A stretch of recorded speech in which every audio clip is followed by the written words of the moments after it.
All right. Are you the bottleneck in your business? My guest today, Justin Lund, founder of Propel Enterprises, helps entrepreneurs break free from the daily grind and build companies that run without them. From fixing broken back office systems to installing automation and SOPs that scale, Justin's approach has helped countless of founders, CEOs, entrepreneurs reclaim their time and double their capacity. Justin, welcome to the Go4CEO channel. How are you? Good. Thanks for having me, John. Awesome, brother. Well, hey, I'm super excited to have you on. These types of interviews really kind of get down to the minutia of really understanding how to run a business. And your platform, the things that you've been able to create, pretty astounding. We'd love to hear about like the background of what kind of got you to this point, the ideation of Propel Enterprises, and then we'll get into the minutia of everything else and how you help clients. Sure. Yeah, I'd love to share.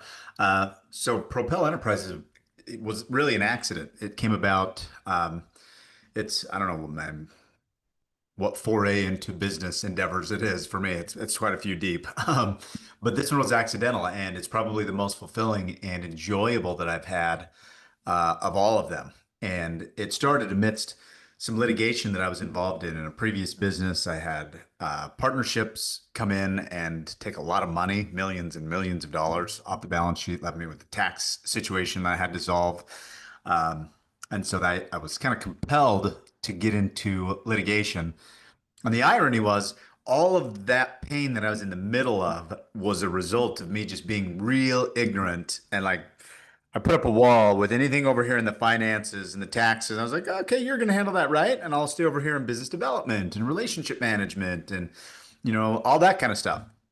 And it was going really well. I mean, we grew there was probably seven or eight businesses there. There was a kind of the main company and then some supporting companies that were doing collectively about nine figures, just south of nine figures. And so there was a lot of revenue, a lot of people, a lot of things going on. But like I said, I was really like ignorant to some of those details and just that I'm not good with numbers. I'm not good with this. And I just really turned a blind eye to a lot of those things. And therefore, I had to deal with 4.5 years of litigation to go back and just piece together all the previous 5 or 6 years and what took place. So I thought it was a little ironic that all these things I really tried to avoid, I was forced to deal with every day for 4.5 years through court documents and things. And it was in the middle of that a friend of mine called. She was starting a new business and she'd asked if any of the people working for me at the time, she's like, you have a bunch of professionals working for you, right? She said, can you help me set up a company and set up payroll? So we did, and just as a favor to her. And it was just her and another woman that was working for her, and they started this business and it started to grow and we just kept helping. She told a few of her friends within a year of that phone call, we were doing accounting, payroll, records, like bookkeeping for over 50 companies from Manhattan to Hawaii and a lot in between. And it was awesome that, and super ironic that here I was, somebody that always turned a blind eye and was like, oh, I don't like spreadsheets. But yet now I'm running the accounting department for over 50 organizations, and not small organizations. I mean, there's a few small ones, but there's several doing millions and millions of dollars, and we are their kind of finance arm. Now, don't get me wrong. I don't jump into spreadsheets to party. That's not, that's not where I go for a good time.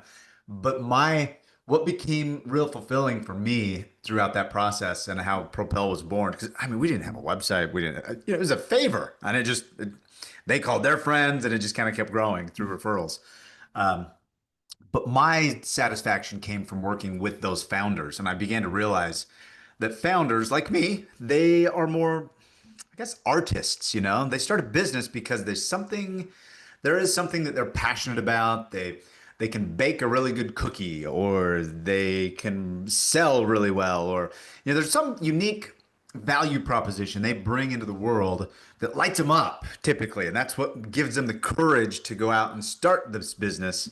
It's never to get good at filing 941 federal income tax returns. I've never met a person yet who's like, I just can't wait to file a 941 when I start a business. So, or any of the other dumb, like requisite reports needed to start a small business. So me working with the founders to help them kind of overcome some of those limiting beliefs and basically say, hey, take a page out of my book. Don't turn a full blind eye to this. That doesn't mean you have to like be a master's level accountant over here.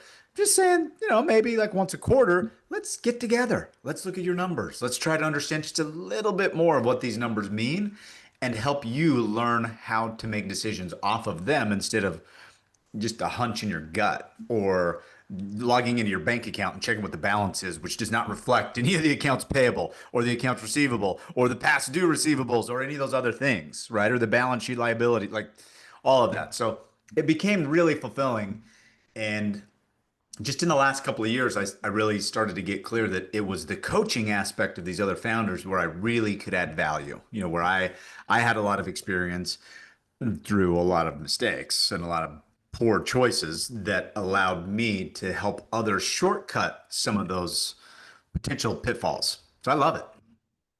I love it. Well, you reminded me, right? My daily hat is a commercial banker, right? So as much as I too, I don't think I fell in love with the spreadsheets to find out if you were debt service ready and can you service your debt for a loan that you're going to get with me, that type of thing. But the strategy behind it, the understanding, right? What's going to make you grow, certainly was. So, all right, neat. You had these experiences. One of them kind of fell into a situation where, like you said, a friend asked a friend, you're kind of Mhm. mixing in this other thing that you're dealing with legally, which, by the way, off camera we'll talk, because I had an exact same situation with my first business when I was 19. Totally Really? forgot about the financials, and my partner at that point was not very good with them. So Mm. we'll leave that to rest. But Okay. it's an interesting time in that situation where you're learning and you're not looking at those areas. But so now when you get to the level where you're like, okay, I have a business here, I have a model that I want to be able to pursue, and Propel becomes, the enterprise that it is now. What are some of the things that you did within that? Did you take the frameworks or did you perfect them and go another level with the way that you started Propel Enterprises? Well, I get like again, it was very accidental in the way that it started, and then by the time we got to almost a year in, we set up a separate entity and thought, well, we better throw up a website, and hey, let's just lean into this. Um, the we were focused more on accounting, and honestly, I very much have grown to appreciate numbers and accounting way more than I ever have before because it's because of that experience and just learning that you don't need a master's degree, and that's what kept me away from it. I think, John, that there's some I believe that we all do things based on the needs that we have as humans, and we have a certain set of needs, and yours are a little different than mine, and we interpret our world experiences all differently. But in my case, and I think there's maybe varying degrees, but there's some similarities with a lot of entrepreneurs that they have to be certain. They have to provide this. I had 98 employees, and they did not look at me to be like, oh, I hope we do this, and I'm think this might be. I had to go in there with certainty, and I had to go in and lead, and I had to be a decisive. And whenever I thought about numbers, all that confidence was gone. And so I think Wow. in my case, that's what kept it felt safer to build a wall and just stay on the other side of it than to go exploring those numbers. And it wasn't true, but I never really explored that. And through the process of a 4.5 year PhD in court, I learned that I could have started, like here I am, I'm dealing with it now. I could have done it back then. And more, I learned some simple things that I could have done, simple things that I still use today myself, simple things that, because honestly, I'm not that smart. I tried to make things simple, stupid proof so that I don't get in my own way again. For example, and this is some of the frameworks that I coach founders on today. Like I just start out, they think frameworks or systems have to be complicated, and it's not. It's anything that saves yourself time, energy, money, system, right? Anything. Like I wanted to get in shape. My first system to do that because I noticed myself making decisions in the morning, 5 a.m., not the greatest time for me to like be critically thinking. And I'm like, oh, do I have time to go to the gym today? I'd pull out my phone. Oh, now I'm screwed because I'm looking at my phone. Right? Trying to check my schedule, but then Instagram was the last app open. And who knows where that goes. So my first system to get in shape was I put my gym clothes by my toothbrush because every morning I never think about brushing my teeth. The first thing I've been doing that for like 20 years, right? First thing I do is brush my teeth. So I get up, there's the clothes, I put them on, I'm brushing, and then I start to wake up.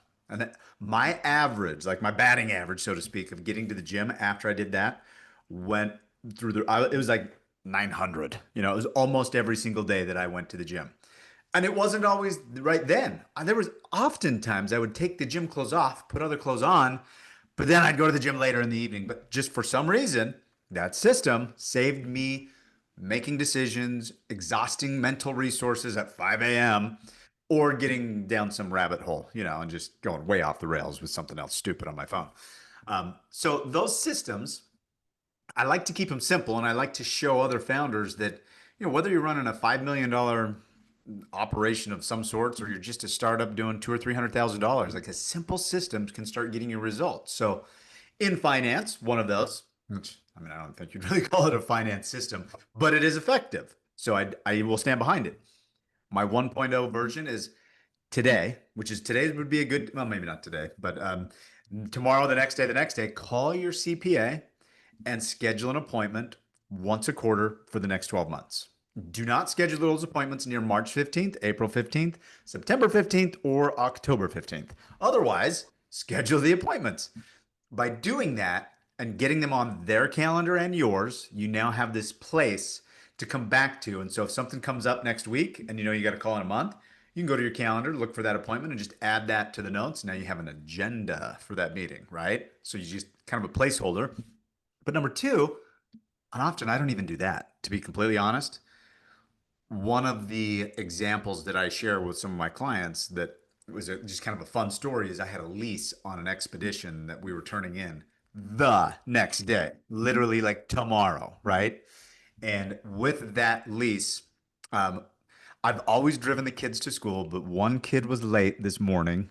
And so my wife had to take the kids to school. So she jumps in the expedition. It had just snowed, but I'm talking like this much. The first snow of the season, just barely a little dusting. And she drives down the road, slides off the road, hits a mailbox. Doesn't she's okay, everything's cool, but somehow hits the front of the car, the side, and a little bit of the back. I'm like, I don't even know how you did all that with a mailbox, right? $18,000 of damage. Well, it just so happened like a week later is my call with my CPA that's been on the books for a whole year, right?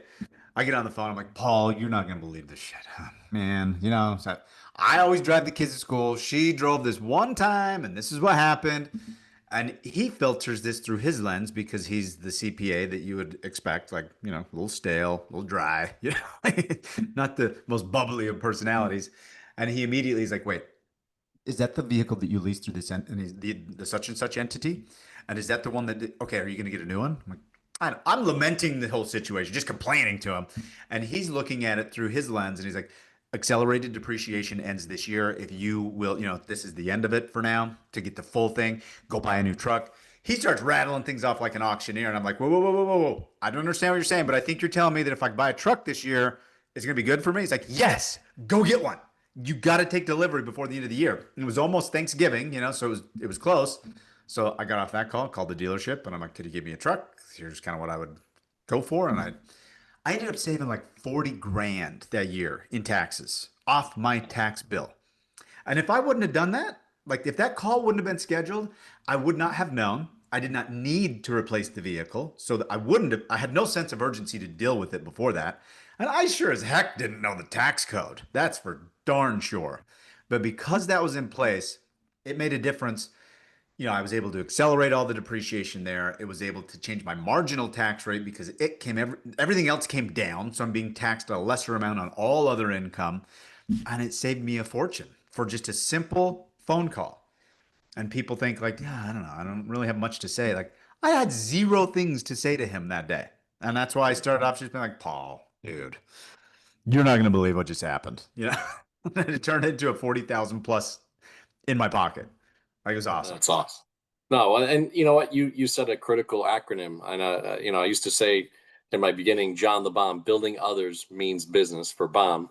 System Okay. is save yourself time, energy, and money, right? And if you Yes. haven't learned that Go4CEO community, that last 2 minutes is a classic example of putting in something that will create a momentum of saving yourself time, energy, and money. Because as you just heard, that money was saved by having something critically in your calendar. So, all For right. sure. Well, look, you've developed these systems and processes, right? The business of Propel Enterprises starts with this kind of, formidable lack of want to be in the accounting side, but then Yeah. became something, right? Yeah. So now there's a real business here and you're growing it. What are some of the challenges that you kind of thought through or experienced from bringing on talent to, maybe having clients that were kind of guess working your guess, right? Like your work, right? Like I don't know, Justin, does this look right, or was this doing? What were Mhm. some of those anticipated things that came up? Yeah, I think one of the unanticipated things that came up is that accounting tends to be commoditized. Mm, So we pushed 2 years ago. I we kind of just let things. To be honest, I spent these years back east and living in the woods and raising my kids, and I kind of took 12 years off basically. And this started in that phase, and I had the opportunity to coach a few founders, but it didn't require a lot of time, and it was fun. It kept me engaged. But then a couple years ago, I three maybe I decided let's start building again. My kids are getting older; they want to hang out far less with me now. The youngest is 15, so um, I don't have nearly the day-to-day demands on my time at home. And it's just a different role, a different phase. So I thought, well, let's get back into building mode. And I started pushing on growing the accounting side of the business, where the main value proposition is accounting and dealing with books, records, payroll, administrative stuff. 2 or 3 years ago, maybe 2 years ago, was the BOI report requirement. So we thought, well, yeah, let's help business owners with that. And there was, I guess, the unanticipated thing that came up during that push to start building is we brought in more accountants and bookkeepers, but we would always kind of be compared with a bookkeeper from the Philippines, right? And so it's like, well, no, we can't do that for $11 an hour, no, I can't do that.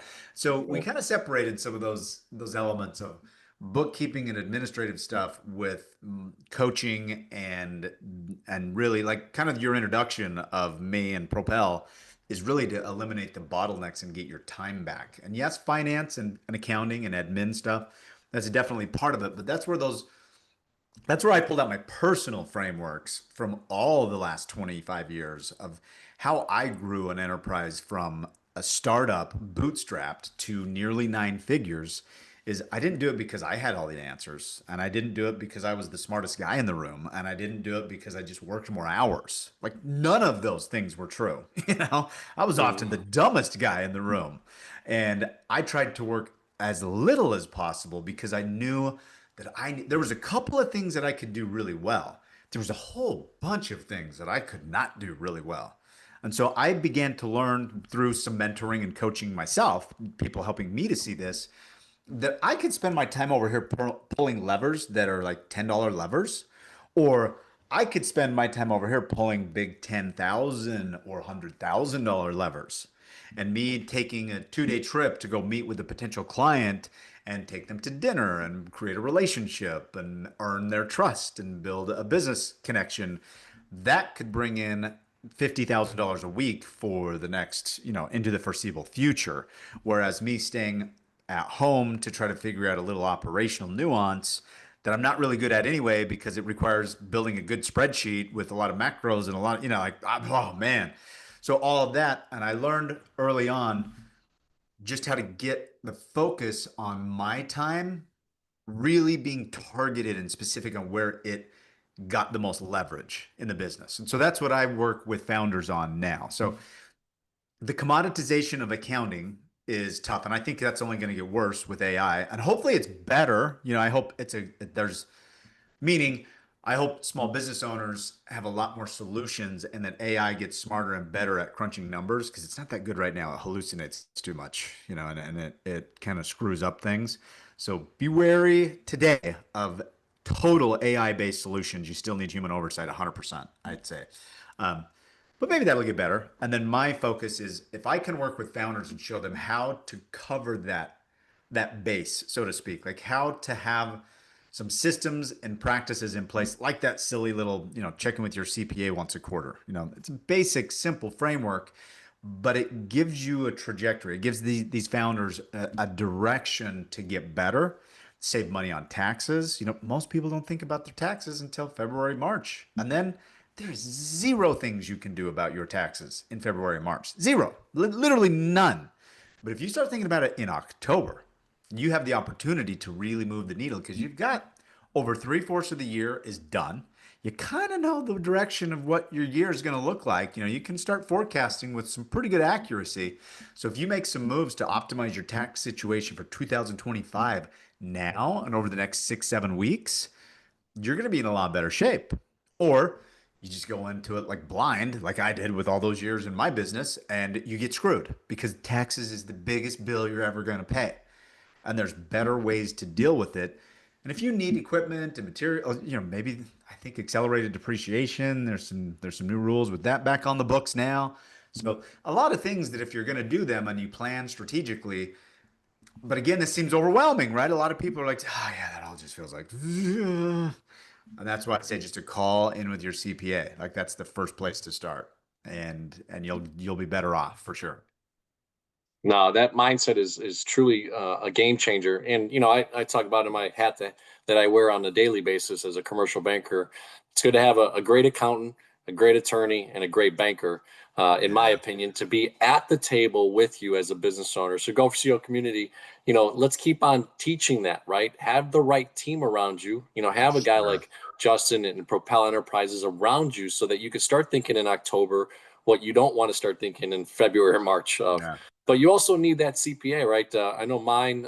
We literally just got off the phone. We extended our personals, and then we already did some strategy because I changed banks. And on the personal side, I already know after a certain amount of income, you actually your source. There's a 6%. Now I'm forgetting which one it is, but you don't pay that anymore after that income Yeah. level, Mhm. right? So all these little things he's reminding me of, like, okay, hey, you made the switch mid-year. After July, you're already not going to pay this, da da da. So it's so interesting, right? But you also need an active partner in that, Yeah. right? Not Yeah. a autopilot partner, just like in your finances, or if you're, in the world of investing, set it and forget it is not as good as active management. So Correct. that's Correct. the way to really think about it, and put yourself in the right situation. So we did hook in the audience today with, like, hey, you bring up systems and ways to get you off the business, right? Yeah. And not in it. So let's dive into those things, right? When Sure. you think about different industries,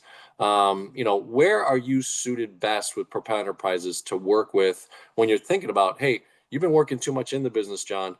Let me show you how to work out and on the business instead, and even Mhm. take some time off so that you have a system that's working without you. Yeah, we do best in service-based industries. That's really, and it's our sweet spot is probably between four or $500,000 of revenue up to maybe I'd say 1.5 is kind of the 1.5 million is probably where people experience the difficulties and pains that we can very quickly and easily solve. That extends up quite a bit. I mean, I have a half a dozen clients right now that are about $3 million of revenue, and they're still feeling the same pains. Usually, to grow above five, you've had to you have to overcome some of these pains that I like to focus with founders on. And that's just getting trapped. It's all the symptoms that you just pointed out in that little segue of just working too much in it. You're the control, you're the bottleneck, you're control freak. You got to approve everything. You look at every email, you sign off on every quote. These things just it's tricky because John, the things that got you to where you are. So you've experienced in layman's terms, I would say you experience a level of success by just busting your ass, right? I mean, you get out there, you hustle, you solve every problem, you shake everybody's hand, you are just the man or the woman taking care of it all. That is what it takes to go from 0 to 1.0. But those very traits will actually hinder you as you go from 1.0 to 2.0. You have got to learn how to level up personally. You got to change what it is that you focus on. You got to change what it is that where you spend your time. Like you have to spend 4 hours a quarter talking to your 4 hours a year talking to your CPA. That might not have been on your radar whatsoever in that first year or two as you're getting a startup off the ground. You are going to need to shift your focus on becoming a manager of people. Initially you're just trying to do this project, you're trying to build stuff, you're trying to like perfect your recipe of whatever it is. But now you got two or three employees, and humans are messy and they're complicated and they're hard to deal with. And you have to now shift and deliberately become an effective human resource manager. So how do you do that? Do you think it's just going to happen naturally by itself? No, definitely does not. So in that area of a $500,000 to a couple $1,000,000 of revenue is usually where people start to feel these pains, and I call it a complexity ceiling, like a capacity ceiling. Either of those, they just reached their level of capacity somewhere, whether it's in managing people or managing numbers or just managing systems, and just everything feels like chaos. And so the only reactive thing to do, because the last 2 years or 1 year, our history says work more, work harder, work faster. So that's usually what people do. They double, triple, quadruple down, and they just start getting exhausted. They'll run themselves right into the ground. And it's like all those things you're doing, noble as they seem, they're wrong. Like you have to learn how to get out of that process. So I work with founders on a framework that I call the delegation priority pyramid. Because everybody's familiar with the analogy like building a house or a structure. So a pyramid is a structure. Like you don't start at the top, right? You don't put the roof on first. You got to start underground. You got to give it a foundation. Then you have ground level, and then you start going up, and then you put on the top, right?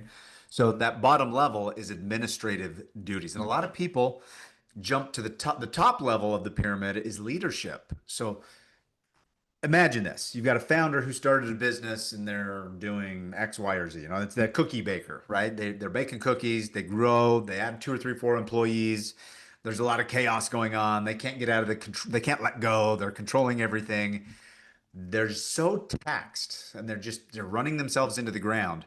They tend, because entrepreneurs are special and they know how to solve problems, they start fantasizing about this solution. And this solution looks like a unicorn out in the wild, right? Like they think of their operator to their visionary. And it's like, if I just found the person that could be my COO, this would be great. So they often, in this fantasizing problem solving mindset that they have, that side of the brain, convinces them that hiring a $150,000 employee, even though they're only doing $500,000 revenue or 750, is the right move because they're the visionary and they need an operator, and they may have read a book like that. The Ducks have these philosophies, and they go and bring in the wrong person without any of the systems, they don't know how to work with a person like that. They haven't leveled themselves up. So typically 9 out of 10 times what happens is 6 months later, that relationship doesn't work. They let the person go or the person leaves because it was utter chaos in that environment. And then the only thing that has changed is the balance sheet. Like now they paid them 12 grand a month for the last 6 months, and they're like, holy crap, I'm broke. So they go back to work thinking, I gotta always do everything. Nobody can ever do this as good as I can do it. And it's not that. That's not true at all. Definitely not true at all. And I often say to the people coming in, like, I don't know, it's just my business is kind of different. It's special. It's different. I'm like, okay, do you have competition? Is there anybody that does what you do out in the world? Do they have someone that does this for them? And I'm like, yeah. So do you think that's unique? Or do that kind of gets their wheels turned like, oh, wait a minute. Maybe, yeah. Okay, maybe it's not that special. Okay, I could possibly. So the bottom layer of this pyramid is administrative stuff. That's the first thing to delegate. So I try to change their paradigm. Like you don't need an operator for your visionary role. You don't need to do all this stuff. Like we'll get there. Okay, if your goal is to grow this into a $25 million organization, sure, you're going to need COOs, CFOs, all the whole thing. But right now, you might just need a personal assistant, man. Like let's start there. Like let's get your emails off your plate. Let's get scheduling off your plate. Let's get deliveries off your plate. Let's get customer service calls off your plate, right? Let's start with that. So my focus to gain credibility with people is I just shoot for like 7, 8 hours a week. So my goal, if I can go in and It's really not that hard. It's almost everybody is leaking a lot of time. So when I can restore to their sanity and their calendar 8, 9, 10 hours in a week, they're like, "Oh, whoa, that's measurable. Like that's a big win. That's like a whole day back. Now I got 8 days a week. This is awesome." So now it's strategically redeploying that time to do something else with it. Like, what are we going to do? We might need to schedule that call with the CPA. We might need to work on human resource development and management, right? And I mean, schedule a massage for goodness sakes, too. Like, go, you're the boss, you're the founder, you work hard, you earned it. Go have a massage once a month. And I literally make that like part of their prescription because it helps you fill your bucket and feel it gives you that sense of I am worth it, and it helps you kind of unlock new mindsets to grow to the next level and the next level. So administrative is such a key component, right? I learned a long time ago, don't do the $15 to $20 an hour work when you could be doing the $250 to $300 an Yeah. hour work, right? So Yeah. I love that component. So the next layer, what are you building off of administrative? Because obviously there's so many neat tools. Obviously AI can start to build off of that administrative. There's some things that we're all learning Mhm. with all these different types of AIs, and also still obviously the great world of virtual assistants and live people coming into your office that maybe take things off your plate. It's certainly immeasurable and so worthwhile and priceless to have someone by your side that could take those things off your plate. What is that next layer? I'm very curious about. So if you're talking about going up the pyramid, and Yep. yeah, okay, that's delivery and fulfillment, right? So if you get into, for example, let's say you are running a plumbing company, and you start off, so you start with the foundation, and you get yourself an assistant and maybe a bookkeeper. So now all this stuff, the invoicing, the collections, by doing that and focusing on that bottom layer at first, what you're doing is you're getting back a significant amount of time, but you're also building some new skills, some soft skills that you didn't recognize you even needed. You're learning how to delegate the work. You're learning how to tell somebody else how to invoice for the job, a 50% deposit before you ever get started, 25% on this date, which turns into SOPs, like systems. So these beliefs like, oh, I'm just not good with systems, it's because you're jumping up and you're doing things out of sequence and out of order. And sequence is important, right? In business, it's critical. It's very important. So the wrong thing at the right time, no good. Right thing, wrong time, not good. Right thing, right time, yes. Okay, that's what we're going for. So the next is delivery and fulfillment. So back to the plumbing organization. Now that we have people taking care of that, that would give a founder a significant amount of time back on that bottom layer. So they focus on delivery or fulfillment. So what does a plumber deliver or fulfill? It depends if they're doing like are they a service call company? Do they show up and unclog people's toilets and drains and stuff? Or do they do new construction and builds? Is it commercial, residential, or all of the above? And maybe it is a little bit of all of the above. Like we do new builds, but we also have a service division. So in that case, it's picking one. I'd just start with one and figuring out how you can get some automation and delegation to where you are getting 90%. Like you want an outcome that is about 80 to 90% of what you could get if you were there in the customer's home delivering or fulfilling the call yourself. So that's another misconception. A lot of founders think nobody's ever going to do it as good as me. Yeah, no kidding, man. But if you can get 90% as good as you and never have to show up, that's pretty freaking awesome. That's what we're aiming for. Like, not perfect, just south of perfect, right? Something that we can deal with, something that we can replicate. So that's where most of the energy goes. A majority of the energy would go into the delivery and fulfillment. So in service, it's like, okay, we got to figure out systems, scheduling, but now you have an assistant who's capable that can help you do that. So it accelerates the next level. Because there's other people, like I said, I don't jump into spreadsheets for fun, for instance, but there's a woman in my office that I literally sat down with her a couple of months ago. I'm like, hey, will you help me? We need to plan like a company barbecue. It's summertime and I just want to have a little fun as an organization. And she's like, yeah, sure, that sounds fun. Lights up, turns around to her computer. What pops up but Microsoft Excel? I'm like, I'm talking about a barbecue. She's like, I know, I just want to get it all organized.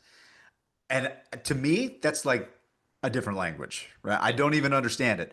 But I also am so grateful that that's what she does because without her, Nobody would want to do that around her here, and we would have chaos in a lot of the other departments. But because she processes everything through that, so the same thing when you start getting into plumbing fulfillment and service calls, you now have an assistant and a bookkeeper that can help with components of that and do the spreadsheet part of it, which the founder is likely never going to be the person that's good at doing that. They might, but it's usually not their strong suit.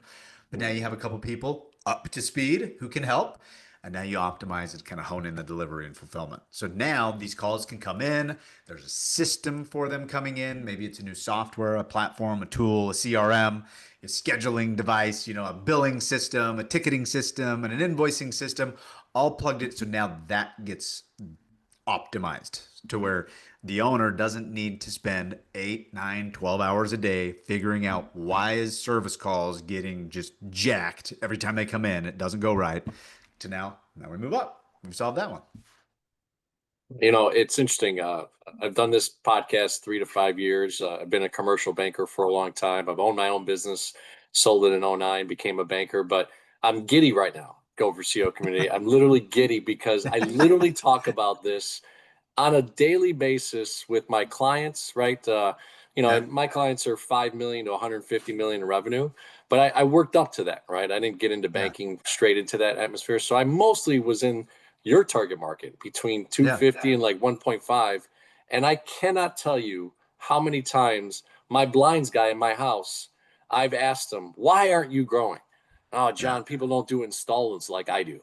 And that's his literal thing of why Yeah. his West Suburban blinds is not growing to be hunter blind, like, or like Yeah. whatever, Yeah. like Right. something humongous because he's just limiting himself. And I've long let him, just take my referrals and Yeah. do his thing, right? Yep. But it's interesting. And this whole dynamic of administrative baseline, development and fulfillment, what's the next one now? Because I'm anticipating leadership, which is Okay. such a key component.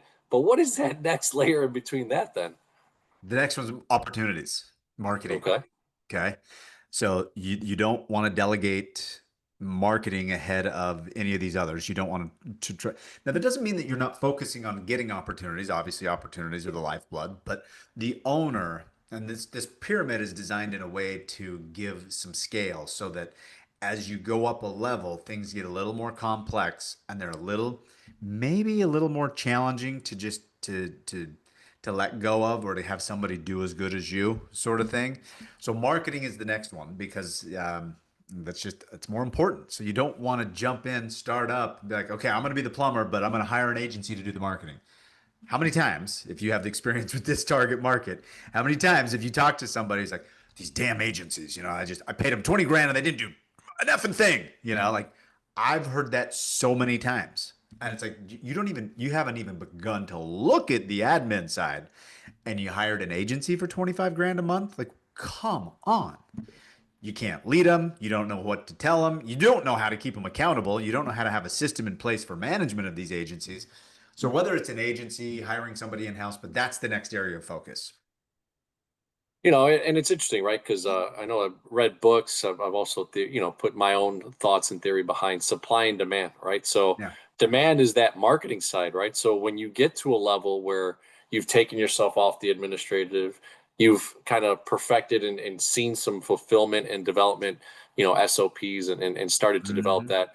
Like you said, right? If that demand is too high and your supply of workers is not well trained, you're going to fall on your face, right? So Correct. I love that side. So, I guess one of the things that I'm very interested in too is as you've developed this business, right? Starting with Mm-hmm. that accounting platform, and then it looks like you've kind of positioned yourself more of taking that specific CEO and founder and taking more of a role of coaching with them. Is that what That's you're right. okay? Yeah. Yeah, that's right. So, what is it that then has helped you, take that piece of the puzzle and start to master that, right? Where are you seeing components of that be something that now you created a business inside your own business of this Mm-hmm. coaching and development side? Well, I've always been drawn to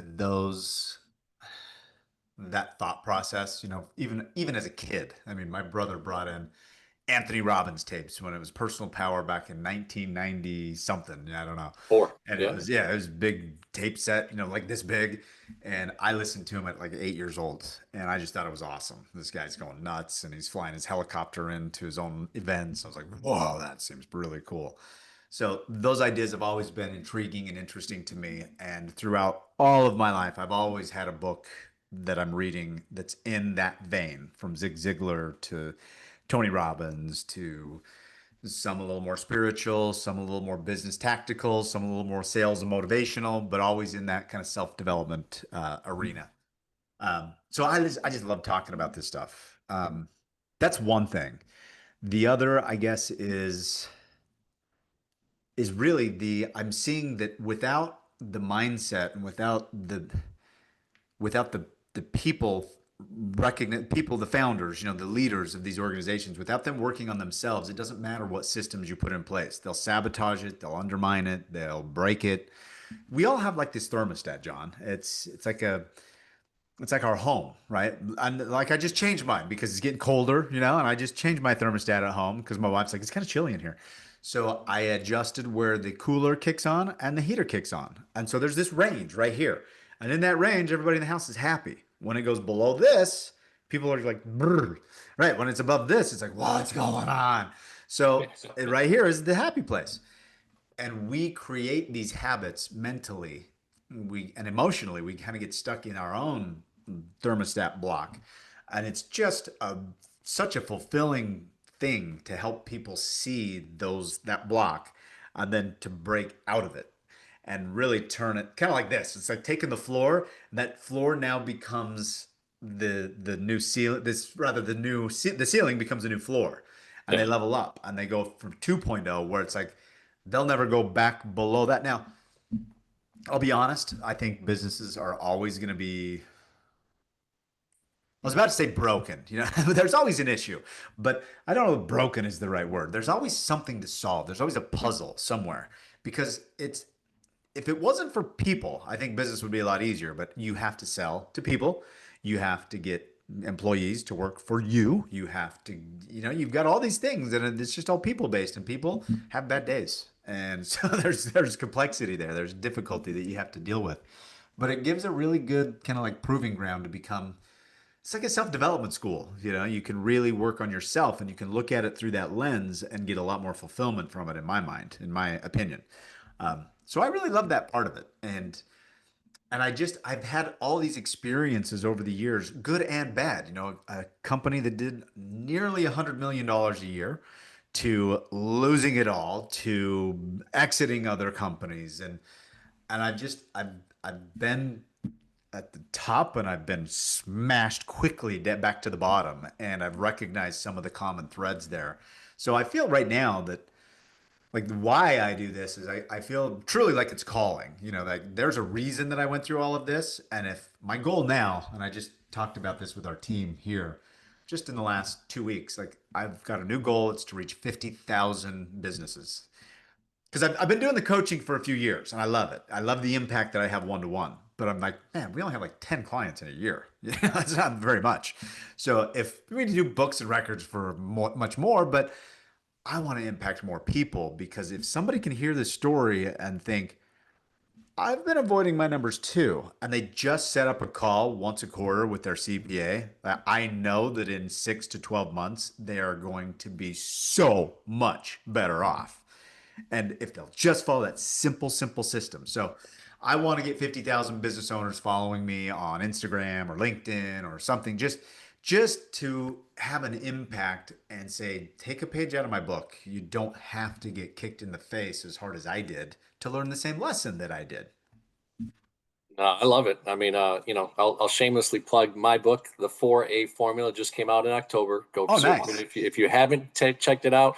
It's a story of 200 plus business owners being interviewed on my podcast. It's a story of me being an entrepreneur, an intrapreneur, having a story like Justin, my first endeavor, where I wanted to avoid the financials, and Yep.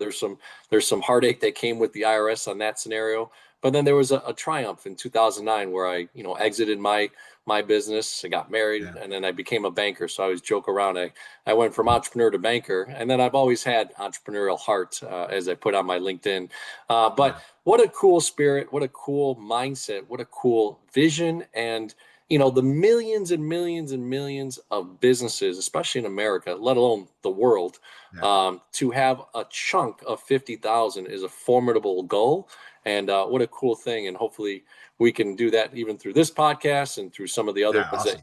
that you're on as well, to really impact those. Because I will say, I mean, I know when you said that lineup of people, I started thinking of like Ed Milet or PBD or, Yeah. some of Yeah. the other guys that have come up over the years, or Andy Frisella.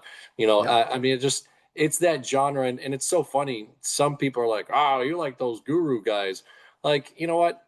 Some are a bit fake, right? Because they haven't really Yeah. done it. But Yeah. some actually have real things that they built or real failures that they've had. And Sure. that's Justin. That's one of the reasons I built Go4CEO. I wanted to interview CEOs, founders, entrepreneurs that weren't Mark Cuban famous. Right. Right. And Justin is a guy that I love having on because you're hearing real stories and how he's talking about a framework. Look at that, administrative. What was the Delivery. development and Delivery. fulfillment, Yeah. and then the next one was Marketing. right, marketing, and then the last one is Leadership. leadership. So let's There's get sales in there and then leadership. Yeah. So all sales sales is, and then leadership. Okay, all yeah. right, Yeah. nice, So nice. All right, so sales, let's go to those last two you areas, got and it. then we're going to go with the end of what we do with CEO and ask you a couple Cool. questions. Okay. So with sales, again, that's something you don't want to let go of. Even founders that say, like, I'm really not good with sales, a founder is always the best person to sell because nobody's Yeah. ever, ever, ever going to care about it as much as a founder. But that's where you move into that, and then you can duplicate and replace yourself there in that division next. Once you have lead supplies, right? And there's a great book that I want to plug here called The Goal. I can't think of the name. It's kind of a hard to pronounce name, but the book is called The Goal. And he speaks about in that the theory of constraints, which is it talks about there's always areas in business to focus on.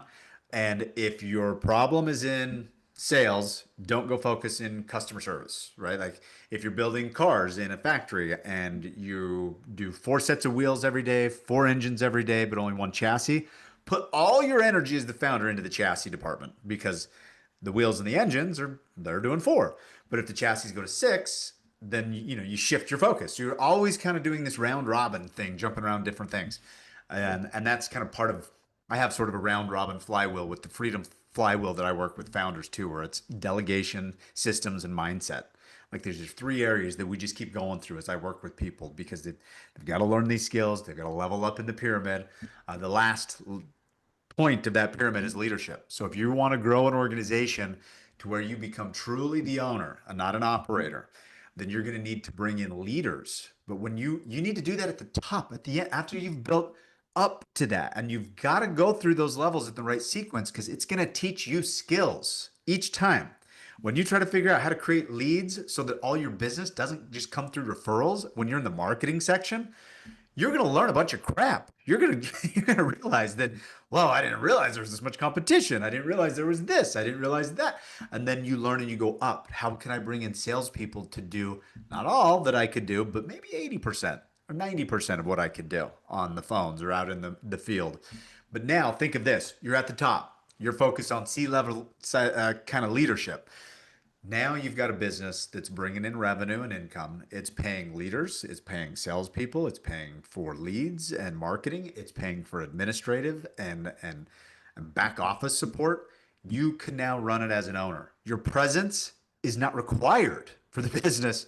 You're there, it's still your influence, it's still you can still input your your flavor on it. It's your company, but that's what ownership really should be. And that's what a lot of people kind of yearned for when they started the business. And they get trapped in level 1.0 to 2.0 and it's tough down there. But if you follow that pyramid hierarchy, you're gonna arm yourself for success. Well, I love the foundation that you've put together in that pyramid style to get people to the leaders. I will Thanks. say, as you were saying, leadership, I thought to myself, kingmaker, right?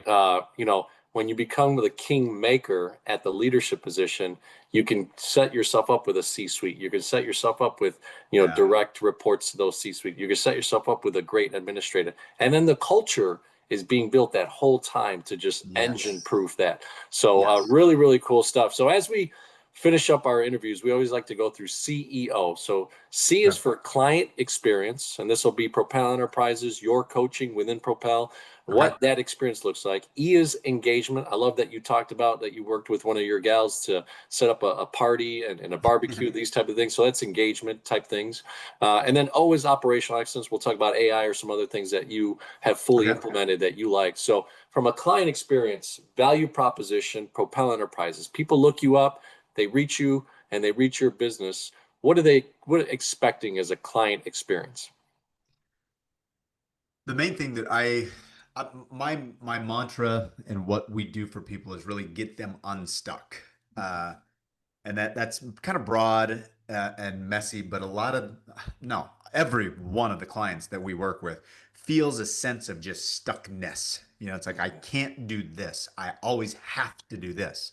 So a business that they once fantasized about starting to build them freedom and independence is giving them the exact opposite. It makes them feel like they're in chains. And that's the experience that I give. And the way that I do that is through coaching. I typically get with people.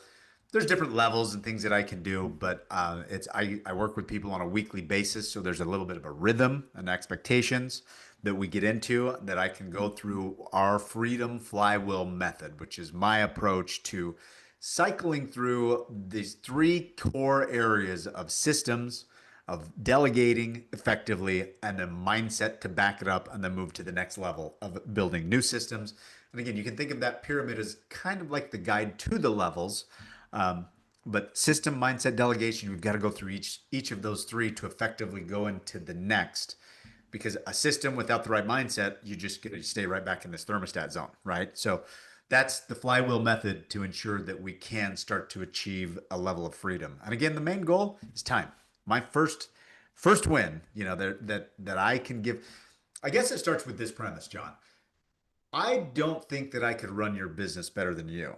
But what I know for sure that I can do is help you get back more of the time that you're leaking, and then you can make your business better as a result through mindset, systems, and delegation.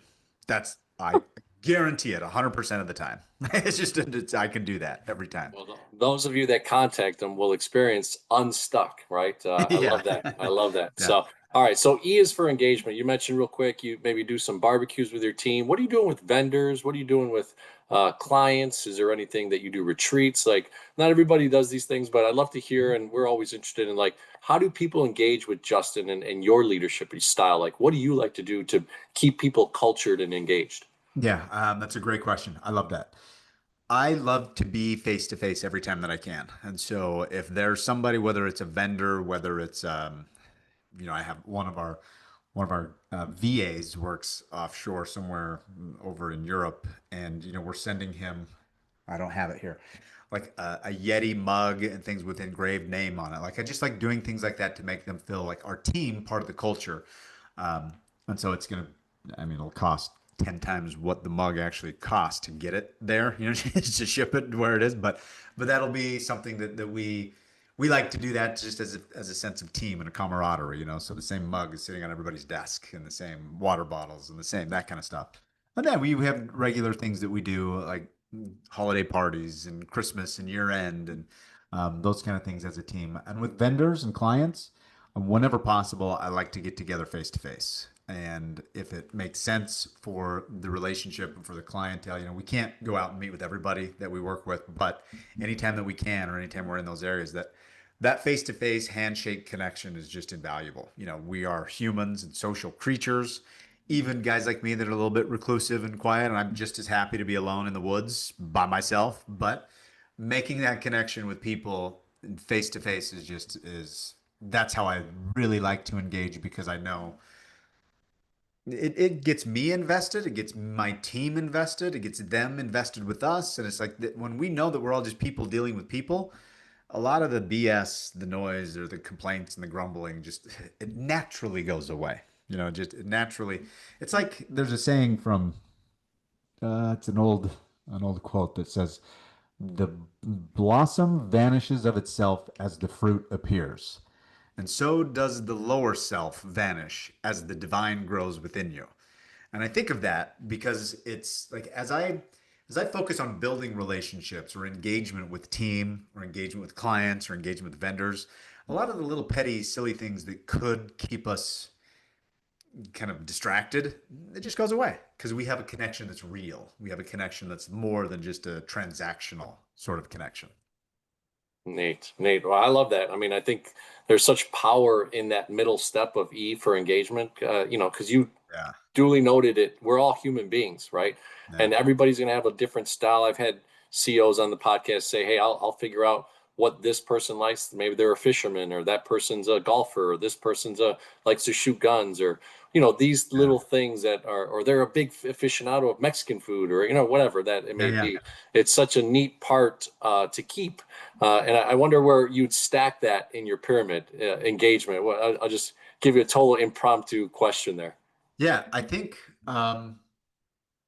Well, I think it's the duty of a founder or an owner to know this. And so I'm glad you triggered that thought with me because one of the things that I do with all my direct reports is I know every one of their 1 year, 5 year, and 10 year goals. Like I got a document on my computer.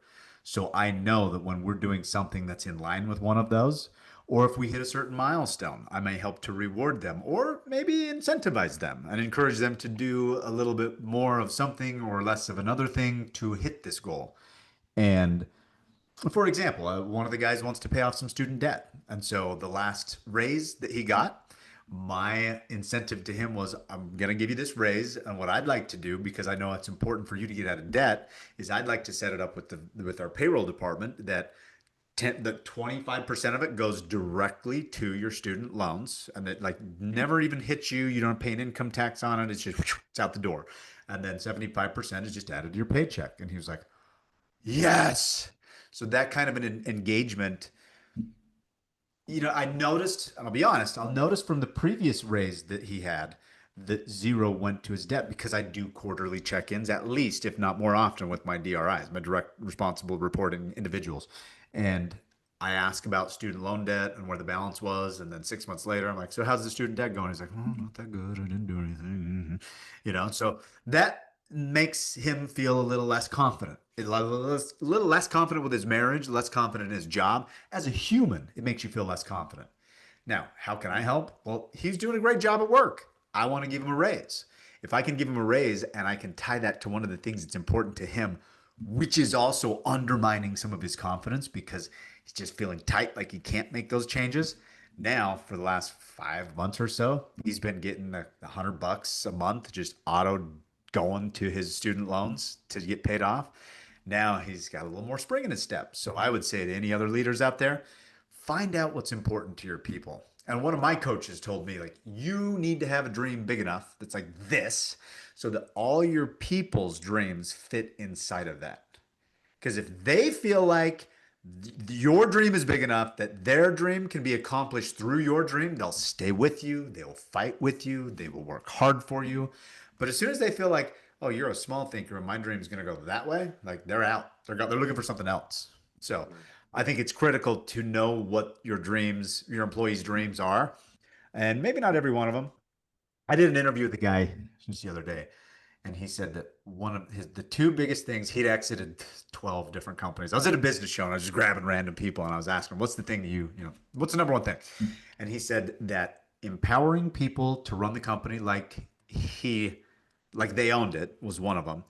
And that was I was like, wow, some people would be a little scared about that. He's like, no, no, not at all. And that's just one thing, knowing their goals and empowering them to run the company like it was theirs. And the other tied to compensation, which is anybody who found waste that was cut, they bring it up and it was cut, they would get 50% of the savings over the next year. And he said, I had an assistant once get a check. She was paid $37,000 back then a year.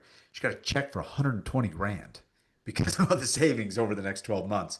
$120,000 check. So there's cool things like that you can do. And that was a good one that I just learned just this week. But I love doing things. That's why I go to those events just to grab and learn things. And most guys I was talking to there were doing $500,000, but there's the sleepers that are kind of wandering through the crowd. And this guy was worth uh, nine figures. He had, he had done a lot. So you get a few tips. coming in like that off the radar you weren't expecting. For sure. No, those are great examples, right, of little things that you could do differently, and just think outside the box to be able to propel areas that can really grow Yeah. fast based on that momentum that you built. So, Yeah. all right, last one is operational excellence, right? When you think about systems, and you're a coach, and the business helps accounting, all that type of stuff. What are some of the tools you're using as far as operational systems? Um, the quick development of SOPs through AI has been something that has accelerated our progress and progress with our clients more than anything ever has. I mean, it used to take so long to develop and write up a standard operating procedure and try to collect all the information, but now we can do it so quickly. It can crunch the data so fast. It can watch the video for us so fast. We can create a Loom video of this whole complicated thing, have AI watch the video, turn it into a checklist, turn it into an instruction sheet, and then with just a little seasoning on it, it's a perfected SOP. And that process might have taken us 2 months with 5, 10 hours a week, every week for a 2 month period of time. We can do in under 30 minutes, 30, 45 minutes now. So that is an absolute game changer. I'll give you an example if there's time. There's a quick, like I wanted to do meal prep to get in shape. And I didn't want to do meal prep. No, let me restate that. I wanted to get in shape, and I knew meal prep was a required ingredient as I started to break down my goals through my goal frameworks. And I'm like, okay, I got to do the meal prep. After 2 days, I was pissed. I was like, I hate this so bad. It was taking like 2 hours a day to prep the meals for the next day. So after realizing that like my back was hurting and I was getting stressed and frustrated, I grabbed my phone, put it on a tripod, filmed the countertop of what I was doing, and I just continued to prep the next 3 meals, speaking out loud what I was doing, why I was weighing it, and what kind of things I was doing. I loaded that in ChatGPT. I made a checklist and I made an SOP. I came into work the next day and I said, "Hey, will you guys put an ad on Facebook? I just need somebody in my house, like for 2, 3 hours, maybe 2 or 3 times a week. Less than $150 a week, have somebody come in, prep all my meals. I carry this box around. There's 2,100 calories in this box. Exactly. I eat everything in that box every single day, and I've never been in better health, and I don't spend any time doing it. Like it's phenomenal." That was awesome. That was sick. No, yeah, it's funny because that's one of the I talk about faith, family, fitness, finance, and fun, right? And Uh-huh. optimizing those areas. And I stole that Love it. from someone, but I think it's a 5 areas that we all as human beings could really work on. Yeah. And the fitness one, that one I've always struggled. I don't get fat, but I'll get skinny like too fast. Sometimes I'll lose Okay. weight. And it's so funny because, I always talk about like, well, I need to get like 5, 10 more pounds, more bulk and mass. And Yeah. it's all about that. It's all that I don't consume enough to Yeah. put into my body that's lean protein and all the Right. things that I need to.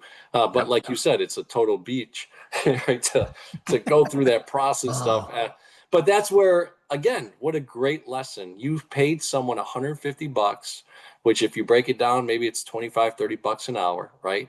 And that person took all that stress off your plate. totally. You have Totally. literally a Yeti box there that has Yeah. everything you need. Now, Yeah. all you need is that discipline to eat it throughout the day and Yeah. make sure Which you're is, doing yeah. that, which is Which is on you, almost right? That's nothing. Yeah. accountability, right? Yeah. So The, awesome, the awesome the stuff. cool part about that and then it grows like after she came over for a while and it blesses her life too. She Yeah, needed the money. She wanted the job. But then she yeah, comes over. I'm like, I noticed the floor was kind of dirty when you left yesterday. Would you mind just mopping the kitchen like once a week when you're in there? She's like, yeah, sure. And I was like, yeah. okay, cool. And then my wife is happy because she's like, oh, wow, the kitchen's clean. I'm like, yeah, right. I did that ish. I'm That's right. responsible for that, I guess. Yeah, And yeah, then later, I was like, the hall bathroom, could you, my boys, they're not the most neat and tidy kids. Like, maybe you can. She's like, yeah, for sure. So now she'll grab groceries on her way over sometimes, like these things. And I picked that up from an old client that I was coaching that was actually cleaning her office space on Saturdays. And I'm like, Matt, you are making $400 an hour is what about her going rate was. And that's a place that we start with founders that are, because a lot of people are like, I don't know where to start. What should I do? What should I delegate? What should I not delegate? The framework, the pyramids makes sense, but what exactly should I do? And that's what I help them go through this process with the freedom document that we go kind of through a checklist. They come up with kind of their rate, what their hourly rate kind of is, their time is worth. Mm.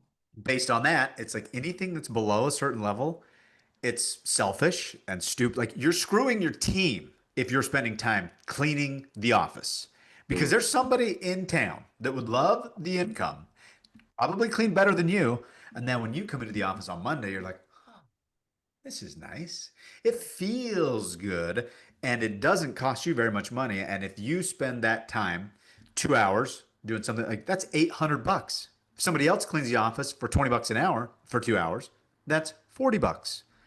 What are you doing pulling these little levers when you could be pulling big $10,000 levers, you know? Well, and I'll be a devil's advocate because I know there's some business owners that are probably watching this Yeah, or people please. that are in this space, right? They go, well, yeah, but I want to be able to pick up that piece of garbage and be the show coacher, right? Like show coach that I'm the CEO and I could pick up that piece of garbage.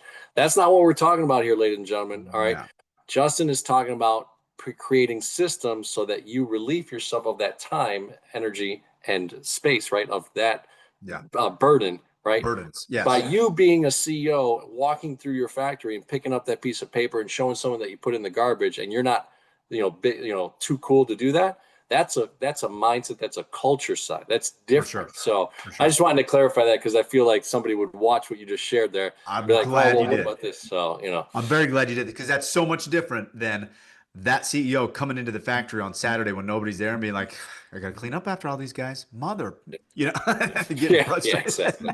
Exactly. So, well, awesome, Justin. Thank you so much. Off camera, you did me a favor this morning to change My pleasure. time No frame. worries. So, but thank you for being on the Go4CEO channel. Let everybody know how to get a hold of you, the website. Are you active on LinkedIn? Where can people interact with you if Yeah, they're yeah, yeah. looking for coaching? So, I'm on LinkedIn. Come on over and find me there. I'm on probably more active on Instagram and TikTok.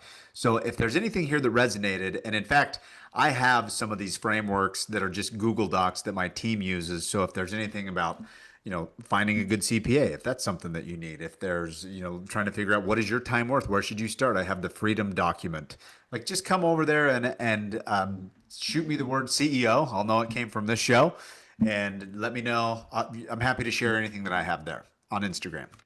awesome, brother. Well, cool. Well, hey, ladies and gentlemen, go ahead and pick up the book, The 4A Formula, Assess until Untangle Any Challenge and Think Like a CEO. Guys like Justin and the people that he work with, interviews on my podcast and myself, my own entrepreneurial spirit and entrepreneur spirit, all packed into that. Assess, align, take accountability, and attack in your life. And there's some bonus stuff with people I've had on the podcast as well. It's on Amazon. It's going off the shelf fast. I'm excited about it, and I hope that you'll partake in it as well. And then look up Justin and see what he does and get that flywheel for yourself to be able to put yourself. I know that I need to go from, I've already had for many years, 250 is my per hour. That's where I think I'm Yep. worth, but I need to get that to 500 and Ah, 1,000 okay. per hour so that's one of my goals. So I appreciate you coming on and sharing your knowledge, my man. Good to be So here. Thanks, take John.